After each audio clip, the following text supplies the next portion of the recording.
Well, welcome along to another edition of Hong Kong Direct. Great to have your company as always on this week's programme. Let's take a look at what's coming up for you on the show. We're going to hear from the returning Matthew Chadwick, who spent a little bit of time on the sidelines. Great to have him back amongst the jockeys in the last couple of meetings here in Hong Kong. And we will also have the opportunity to speak to the new Chief Stipendiary Steward here at the Hong Kong Jockey Club, Marc Van Gestel. Very kindly took the time to speak to us earlier this week. Well, first off, on this week's edition of the show, we're going to hear from Matthew Chadwick, who's returning from injury, having sustained an injury at the trials just over 2 months ago. And earlier on this week at the track, I managed to track him down and have a chat with the returning rider.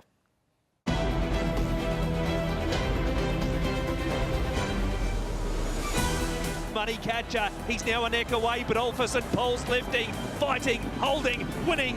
Olfus and Paul's beat Money Catcher, Celestial Power. It's excellent Piers in front, and Chadwick's timed his run to a nicety here for the Longines Cup. It's good to be back doing what we love doing, so it's an unfortunate incident, but it's done, it's past, so hopefully we can get going again. For you as a jockey, Matthew, obviously at the time you were going along quite well. I guess the realisation of that soon sets in, doesn't it, when you realise that something perhaps is amiss, and it's certainly not a minor issue. Yeah, for sure. I thought at first it was maybe just muscle, soft tissue damage.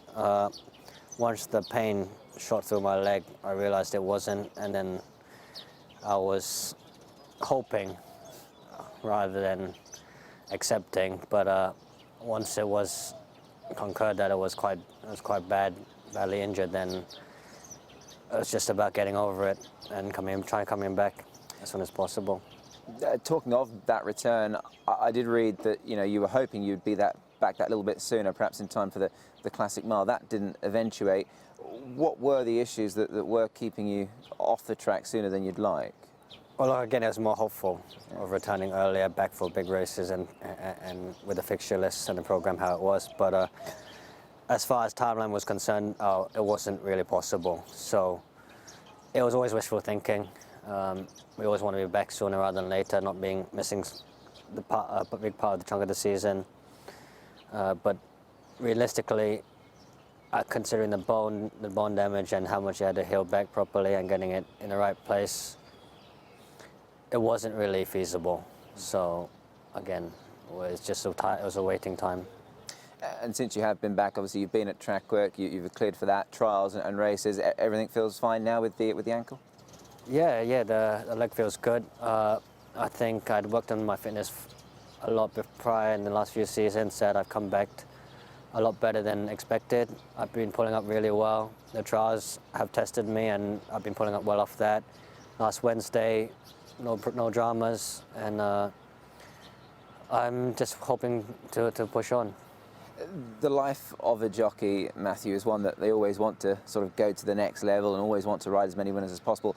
Before the injury, you were obviously in very good form. There was a treble in late November. There was a winner the final day that we saw you in action back on the 11th of December. So things were going really well. I imagine that's quite a frustrating thing when it does stop you in your tracks like that, when the form is certainly there. For sure, and it's been a long road. It's taken me a few years just to get that foundation to propel me hopefully back to the step last season, where I was able to rack a few winners up, and it was only really towards about a couple of months before the injury where I felt I was getting consistently decent rides and going to the races, knowing that they were going to perform. So it's been a long road to get there, and unfortunately this injury has put me back a couple of steps. I felt, well, with the quality of ride, so hopefully I can just show people and I can get back there fast sooner rather than later. Fourth in last year's Premiership, 55 winners, a Tony Cruz Award. Looking ahead, one never really wants to look back. What are the aims for the rest of this season? You're still in the top 10, you're in 8th in the Premiership. Have you got any goals set towards the end of the season now that we're halfway through? Well, before my injury, I was hoping to surpass, obviously, what I had done last season. build on the foundations and support I had gained. And I said, looking prior to the injury, is looking good.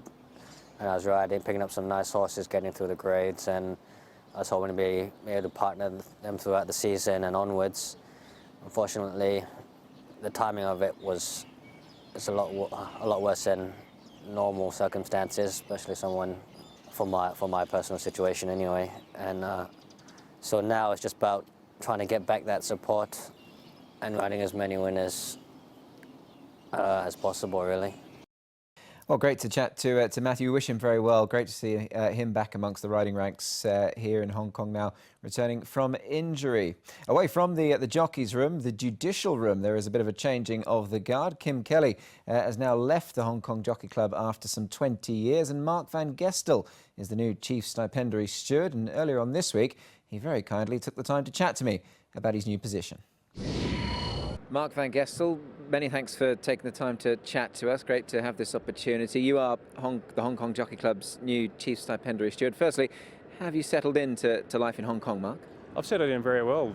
Thanks for asking. It's a wonderful city. There's certainly its vibrancy appears to be returning, and I've enjoyed my time here, and very much looking forward to a long tenure in what is a great city. That time to settle in, of course. You've overseen a handful of meetings already. What are the notable differences from New South Wales, where you were Chief of Stewards there?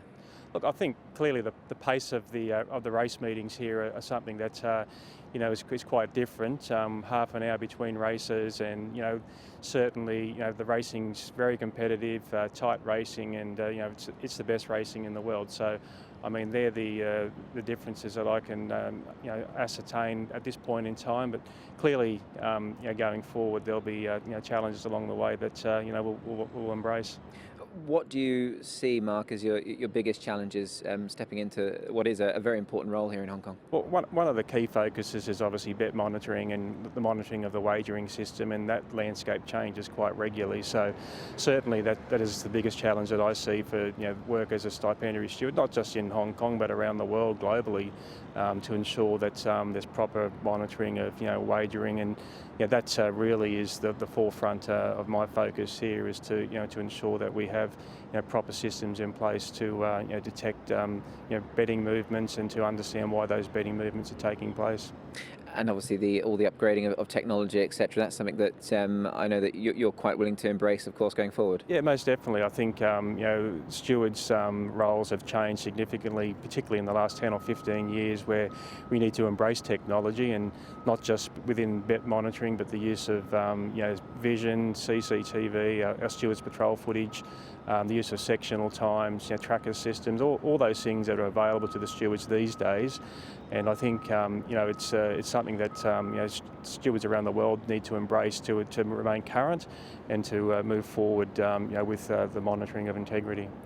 You mentioned beforehand to the onlooking press that there's very much an open policy with you as a chief steward. That, I suppose, for everybody is most definitely a good thing.